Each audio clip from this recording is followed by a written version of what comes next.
Alright, I'm going to give it one last chance.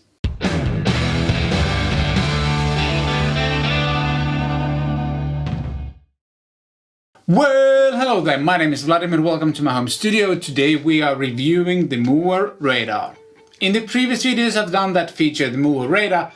It hasn't really kind of gotten high praise from me. But because it's the internet, apparently I'm doing everything wrong, I decided that I'm actually going to listen to that feedback for once, and I decided to give this thing one last try. The Mooer Radar provides you power amp simulation, speaker cabinet simulation, and also an EQ and ability to load your own impulse responses into it.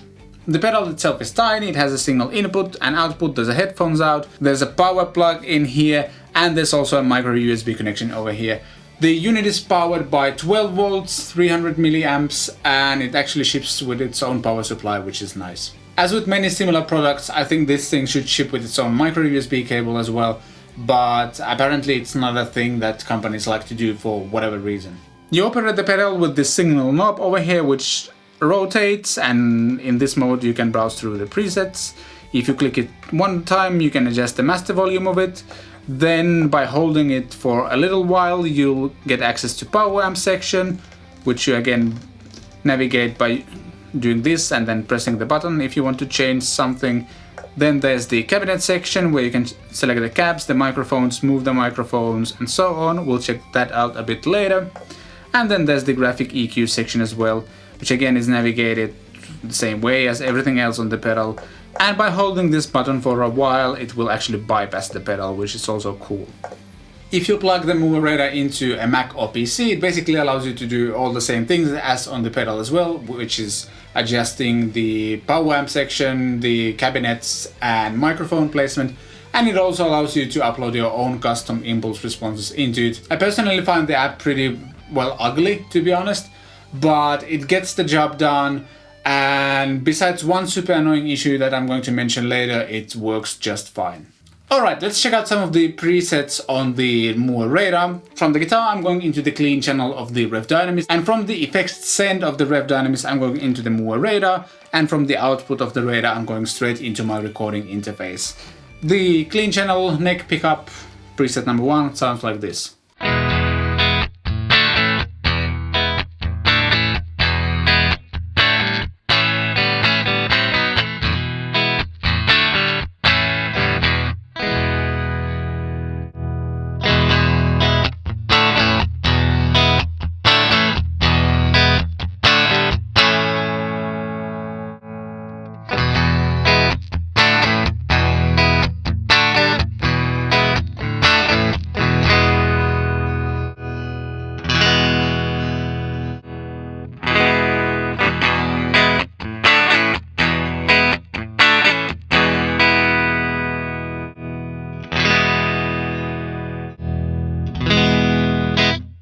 By the way, I hope this camera picks it up, but here you can see that the EQ kind of block is black, which means it's not engaged. So this preset only has the power amp simulation and cabinet simulation going on.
Let's continue where we left off with the clean channel. I just switched to the gain channel on the Rev Dynamics bridge pickup.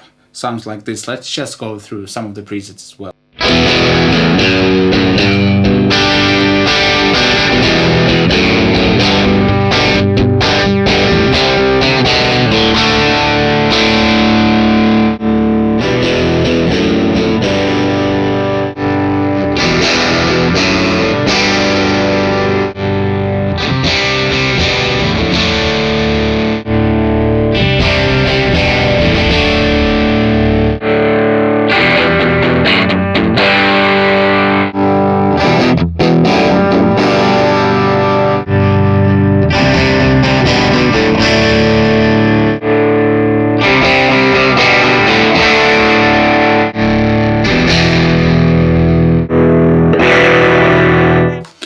Alright, that last one seems to be getting into the bass cabinet territory, I'm pretty sure at least, so we'll stop here. To demonstrate the editing abilities on the Mooer Radar, I'm going to first go to a preset that I liked quite a bit with this same sound.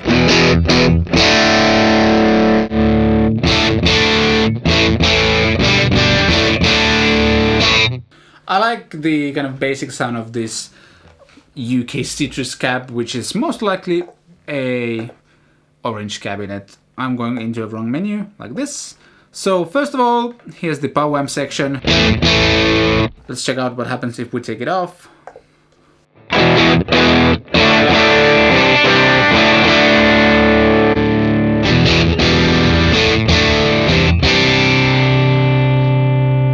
For the sake of this video, let's keep it on. Tube selection.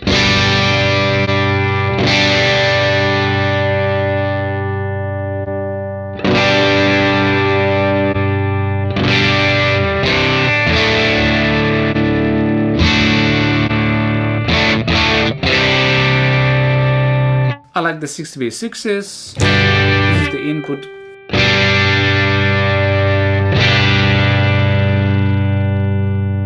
Not sure what I would need to do with that.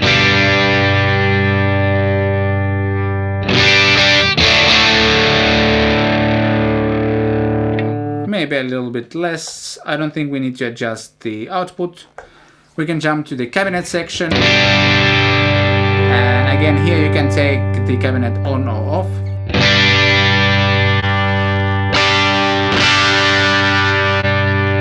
As you can hear, you definitely want to keep the cabinet on. Microphone.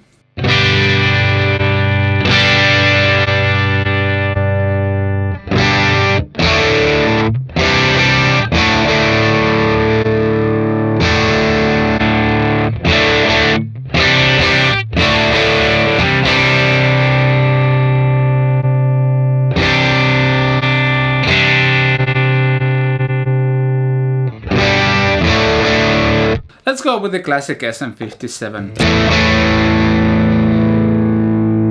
Again, I don't know what the microphone volume is for. At least in my case, I don't need to touch that. We can move the microphone more to the center or off the center of the speaker cone.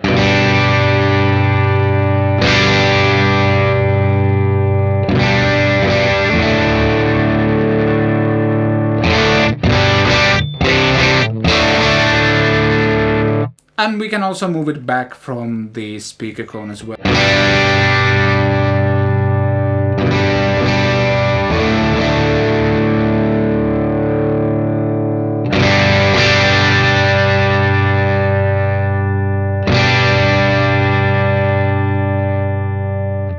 Maybe like that, I like that setting.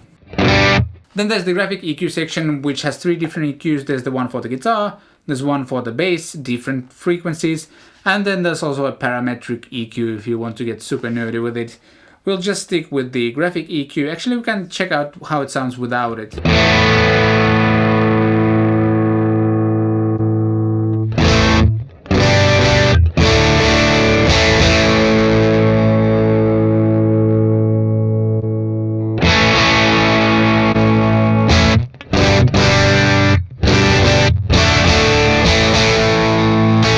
Besides having the 5-band EQ where you can adjust all the frequencies you want to edit, there's also a high pass and low pass filter. This preset, for whatever reason, wants to cut everything below 100 Hz, which is a bit extreme for me at least. And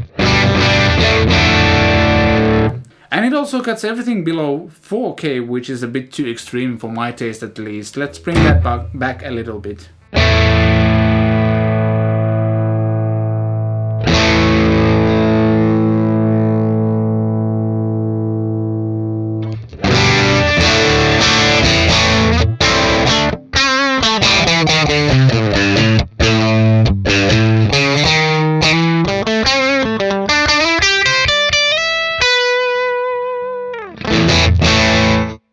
Much better. It feels like the whole sound opens up quite a bit.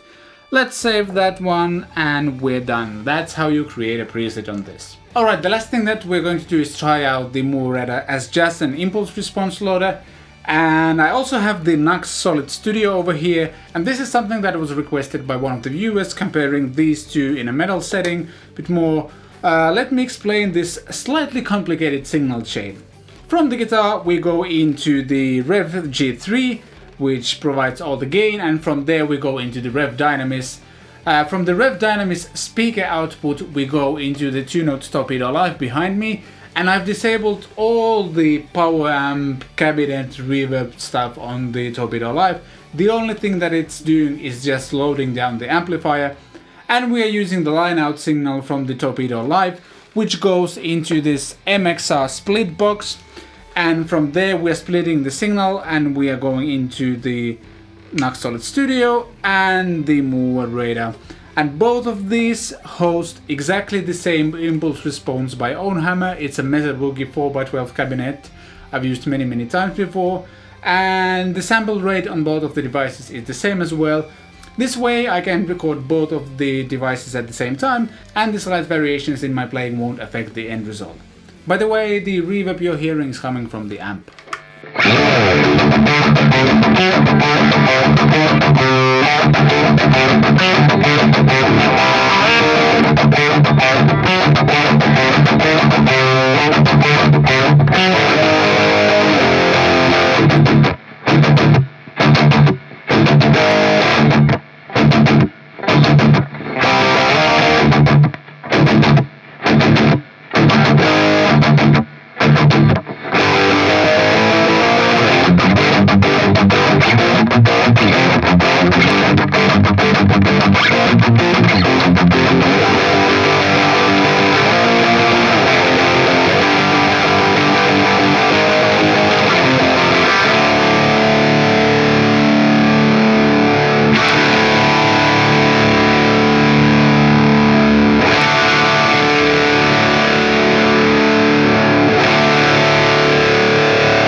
So what do I think of the pedal? First of all, there's a lot to like. For example, this size of the pedal is just amazing, and it's kind of cute and awesome at the same time. You can operate everything with this one knob. I think the UI design in that sense is pretty good.